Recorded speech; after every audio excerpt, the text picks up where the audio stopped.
నాకు నేను దేవుడు అనుకునేవాడు ఎవడన్నా ఉంటే వాడు చచ్చిపోవాలి. ఫులిష్ చచ్చిపోయి పైకి పోయి దేవుడి దగ్గర ఉండాలి. పోయేసేసి దేవా కింద ఇట్లా నేను చిచ్చులు పెడుతున్నా కరెక్టేనా, నువ్వు మంచిగా ఉన్నావా, నీకు మంచిగా అనిపిస్తుందా అని దేవుడిని క్వశ్చన్ అడగాలి. Question అంత దమ్ముందా? లేదు. శేలం రాజుకి కానీ ఈ పాస్టర్ సోకాల్డ్ అభినయ్ కానీ అంత దమ్ముందా? ఇవన్నీ అడ్డమైన ఏదైతే రూల్స్ తీసుకుని వచ్చి ఇది ఏదైతే పేస్ట్ చేస్తున్నాడో పబ్లిక్ ఎట్లా ఊరుకుంటుంది, పబ్లిక్ ఎట్లా ఊరుకుంటుంది అని అడుగుతున్నాను నేను.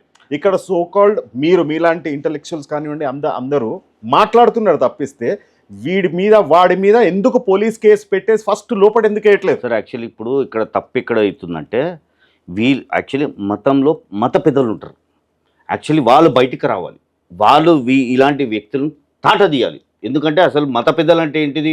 మతంలో కూర్చొని డప్పులు కొట్టుకోవడం కాదు. తాట తీయనికి మత పెద్దలే అవసరం లేదండి, మీరు నేను చాలు. మత పెద్దలు అసలు అవసరమే లేదు. చెప్తున్నా సార్, ఎందుకంటే ఇప్పుడు మత పెద్ద దేని గురించి ఉన్నాడు? మరి కేవలం ఉపన్యాసాలు చేయడానికే కదా? ఓకేనా? కాదు కదా. అవును. ఇలాంటి కష్టాలు ఇలాంటి చీడ పురుగులు ఏరి పారేసే సత్తా కూడా వాళ్ళకు ఉండాలి, ఉన్నది. కానీ వాళ్ళు ఎందుకు సైలెంట్గా ఉన్నారు? ఇప్పుడు బయట మత ఘర్షణ అవుతుంది, వాళ్ళు ఎందుకు సైలెంట్గా ఉన్నారు?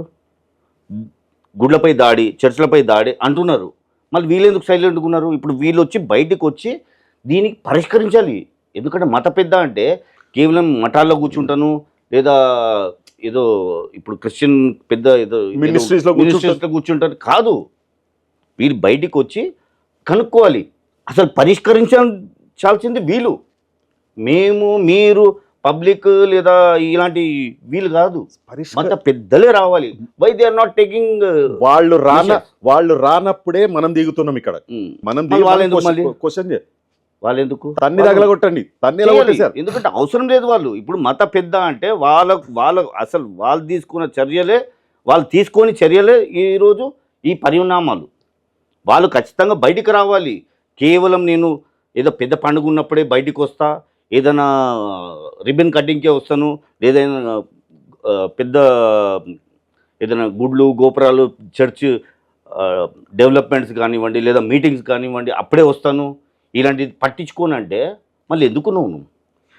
అసలు మీ రెస్పాన్సిబిలిటీ ఇది, మా రెస్పాన్సిబిలిటీ కాదండి. ఇది మత పెద్దల రెస్పాన్సిబిలిటీ. ఇది ప్రతి మత పద్ధతి.